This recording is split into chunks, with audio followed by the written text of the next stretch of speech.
Hello students, welcome to my YouTube channel Science Classes by Diksha Jain. This is Diksha ma'am here, and in this video I am going to discuss about the fourth type of animal tissue, that is nervous tissue. I hope you remember कि 4 different तरह के animal tissues होते हैं. First हमने पढ़ लिया है already, that is epithelial tissue. Second भी हमने पढ़ लिया है, that is muscular tissue. The third one is connective tissue, इसके बारे में भी हमने डिटेल्स में पढ़ ली हैं. And fourth is nervous tissue. तो पहले के सारे पार्ट्स हमने कंप्लीट कर लिए हैं.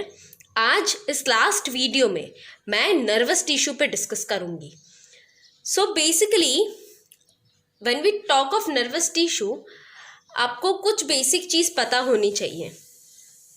जैसे आपको ऑलरेडी पता है दैट आपकी बॉडी डिफरेंट तरह के चेंजेस को रेस्पॉन्ड करती है जो आपके सराउंडिंग में होते हैं. जैसे सपोज आप एक अगर हॉट प्लेट को टच कर लेते हो, एक हॉट प्लेट को अगर आप टच कर लेते हो तो आप क्या करोगे? आपका हैंड इमीडिएटली रिमूव हो जाएगा, है ना. सपोज अगेन अगर आपके आसपास का एनवायरनमेंट जो है उसका टेम्परेचर इंक्रीज हो जाता है तो आपकी बॉडी क्या करेगी? आपकी बॉडी उसको रिस्पॉन्स देने के लिए स्वेट करना स्टार्ट करेगी. तो इससे हमें ये पता चलता है कि हमारे सराउंडिंग में जो चेंजेस होते हैं उसको हमारी body as an information receive भी करती है और उसी को हम रिस्पॉन्ड भी करते हैं. तो कोई भी चेंज जो एनवायरनमेंट में होता है हमारे बॉडी के, that change is called stimuli. What is it called? It is called stimuli और स्टिमुलस. एंड जो रिएक्शन आपकी बॉडी देगी to the stimuli is called the response. क्या बोलेंगे हम उसको? रेस्पॉन्स. और स्टिमुली के अगेंस्ट अगर रेस्पॉन्स जनरेट होता है तो वो पर्टिकुलर काम कौन कर रहा है आपके लिए? वो पर्टिकुलर काम परफॉर्म कर रहा है nervous tissue. Remember, so nervous tissue are the set of tissues which help in receiving signals and responding to the signals. ठीक है, अगर ये नहीं होगा तो आप सोच नहीं पाओगे, आप रिएक्ट नहीं कर पाओगे. हमारी जो ब्रेन है, स्पाइनल कॉर्ड है और जितने भी आपके बॉडी में नर्व्स है वो सभी नर्वस टिश्यू से ही बने हैं. And what is nervous tissue composed of?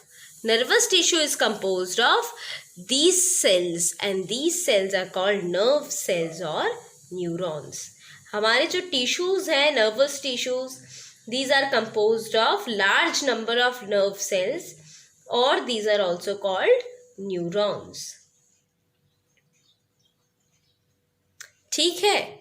So basically we are given that cells of this tissue are specialized for rapid transfer of impulses from one place to another within the body. अगर आपको कोई भी information एक जगह से दूसरी जगह body में ट्रांसफ़र करनी है और कोई भी इंफॉर्मेशन जो बाहर से आया है उसको आपको किसी और बॉडी पार्ट तक पहुंचाना है, तो उसके लिए आपके पास कौन सा सिस्टम है? आपके पास नर्वस सिस्टम है. नर्वस सिस्टम उस इम्पल्सेस को, उस इंफॉर्मेशन को डिफरेंट पार्ट्स तक लेके जाएगा और डिफरेंट पार्ट से वापस किसी और पार्ट में लेके जाने का काम कर सकता है. जैसे अगर आप एक हॉट प्लेट को टच कर रहे थे तो जब आपने टच किया तो वो इनिशियली इंफॉर्मेशन स्पाइनल कॉर्ड के पास गई और फिर ब्रेन के पास भी गई, फिर वहाँ से वो वापस आपके हैंड के मसल्स तक आई है. तो वो आने और जाने का पाथवे कौन बनाता है? हमारे लिए नर्वस टिश्यू बनाता है. See, it is given that nervous tissue, that brain, spinal cord and nerves are made up of this type of tissue. Basically आपका जो thinking part है बॉडी का, that is brain and the spinal cord, वो nervous tissue से ही बना हुआ है. So this is a very important type of tissue. And अगर आप डायग्राम में देखो तो आपको 3 डिस्टिंक्ट पार्ट्स यहाँ दिखाई देंगी. फर्स्ट तो आपको दिख ही रहा है एक सेंट्रल लार्ज स्पेस जिसमें बहुत सारा साइटोप्लाज्म दिख रहा है आपको, एंड एक डार्क कलर का न्यूक्लियस दिख रहा है ना। This part of the neuron which contains cytoplasm, which contains cytoplasm and has a nucleus. This part is called the cell body or cyton of the neuron. Am I clear to you? This part of the body is, neuron is called the cell body or the cyton. किस part को बोलेंगे? जिसमें बहुत सारा cytoplasm है और जिसमें centrally placed nucleus आपको मिलेगा। बट अगर आप और ठीक से देखो इस वीडियो को, इस डायग्राम को, तो आपको दिखेगा कि सेल बॉडी से कुछ प्रोसेसेस बाहर की तरफ ऑरिजिनेट हो रही हैं। इनमें से कुछ प्रोसेसेस हैं जो बहुत ही शॉर्ट हैं और ब्रांच्ड हैं, है ना। जैसे ये यहाँ पे, यहाँ पे, यहाँ पे, ये सारे प्रोसेसेस बहुत ही छोटे छोटे हैं और हाईली ब्रांच्ड हैं। और एक प्रोसेस है जो एकदम इलोंगेटेड है और अनब्रांच्ड है up to the end. Now the processes which are branched and are many in number and are short, these processes are called dendrites.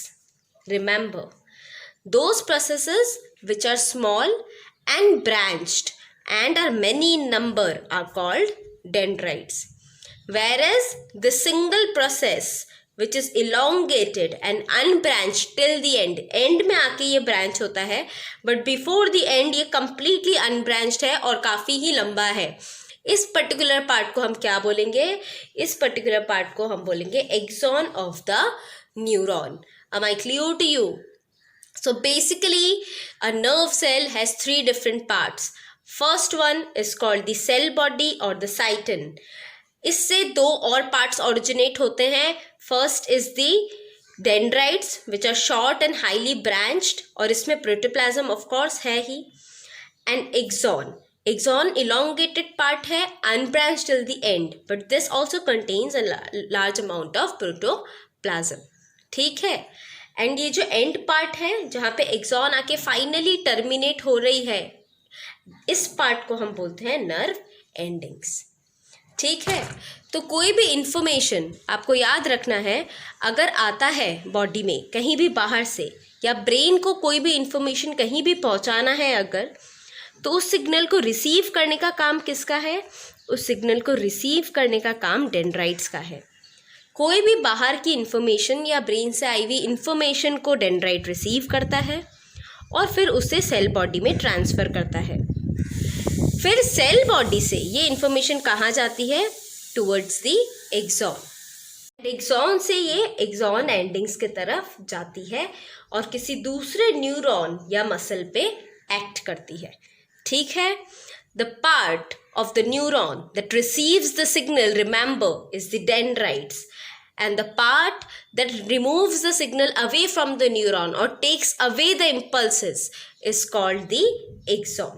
Remember, dendrites are short and branched, axon is elongated. Dendrites receive the signals and take it into the neuron, whereas axon removes the impulses or signals away from the neuron. ये लेके बाहर जाता है, कहाँ जाता है?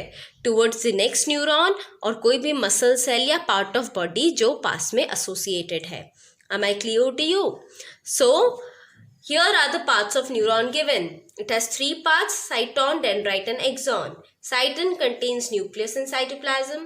Dendrite are short, branched and receive signals, whereas axon is elongated, unbranched, transmits impulses away from the cell body. Very nice. अब ये तो ठीक है कि नर्वस टिश्यू के मैम इतने पार्ट्स है, आपने तो एकदम सही बता दिया। अब इसके आगे क्या, इनका रोल क्या है बॉडी में? सिर्फ इन्फॉर्मेशन आने या जाने से क्या फ़ायदा होगा हमें? फ़ायदा बेटा ये होगा कि अगर इन्फॉर्मेशन आएगी या जाएगी तभी आपका बॉडी पार्ट्स कंट्रोल्ड मैनर में काम कर पाएगा। अगर आपके ब्रेन इन्फॉर्मेशन ना दे बॉडी पार्ट्स को तो आपके बॉडी पार्ट्स फंक्शन नहीं कर सकते हैं।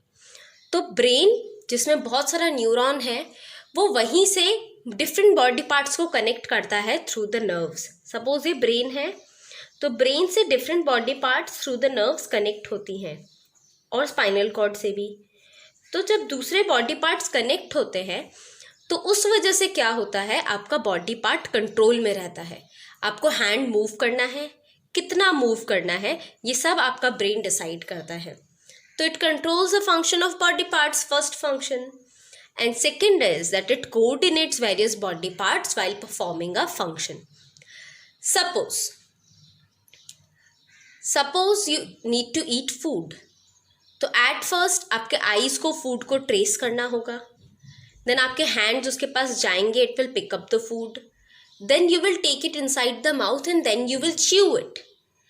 अगर कोई भी पार्ट प्रॉपरली वर्क नहीं करेगा तो आप उस फूड को माउथ तक ले भी नहीं पाओगे और उसको आप च्यू भी नहीं कर पाओगे, एंड फर्दर डाइजेशन प्रोसेस भी पॉसिबल है नहीं। तो ईच एंड एवरी पार्ट का एक सीक्वेंस में साइमल्टेनियसली कोऑर्डिनेटेड मैनर में वर्क करना इंपॉर्टेंट है। ये वर्किंग भी कौन कंट्रोल करता है, नर्वस टिश्यू कंट्रोल करता है। So remember, nervous tissue, it controls various parts of your body and it also coordinates various body parts to perform a function. So basically nervous tissue कुछ difficult नहीं है। nervous tissue में आपको यही याद रखना है कि ये बहुत सारे nerve cells से बना है। collection of nerve cell of और neuron is called nervous tissue, and brain में, spinal cord में as well as different nerves में आपके body के कौन मिलता है, nervous tissue मिलता है। और उसके कितने parts है बच्चों, एक है साइटन और the cell body, second is dendrites and third is axon। याद रखिए that information receive कौन करेगा, आपके न्यूरॉन में इंफॉर्मेशन रिसीव करेगा the dendrites, and information lose कौन करेगा और रिमूव कौन करेगा away from the neuron, that is axon. Am I clear to you? आपको अगर डेंड्राइट और एक्सॉन में डिफरेंसेस पूछे तो आपको पता होनी चाहिए। First difference is that dendrites are short whereas axon are elongated. Second difference is that the number of dendrites is very more compared to that of axon. Axon is always single in number. Third difference that you need to know is the dendrites are heavily branched, but axon is unbranched up to the end. Am I clear to you? So this is about nervous tissue. इसके साथ हमारा chapter tissue complete हुआ है। Chapter tissue में हमने बहुत कुछ पढ़ा, different types of plant tissues पढ़े, different types of animal tissues भी हमने पढ़ लिए। आप एक एक वीडियो को ठीक से पढ़िए, आप कोशिश करिए कि आप याद रखो जो भी मैंने पढ़ाया है, and if you do this I hope you will be able to capture everything. So with this I am ending up the chapter, and with next video I'll start with something new. So like the video if you like it, share it and subscribe it. Thank you all, and I'll see you in the next very video.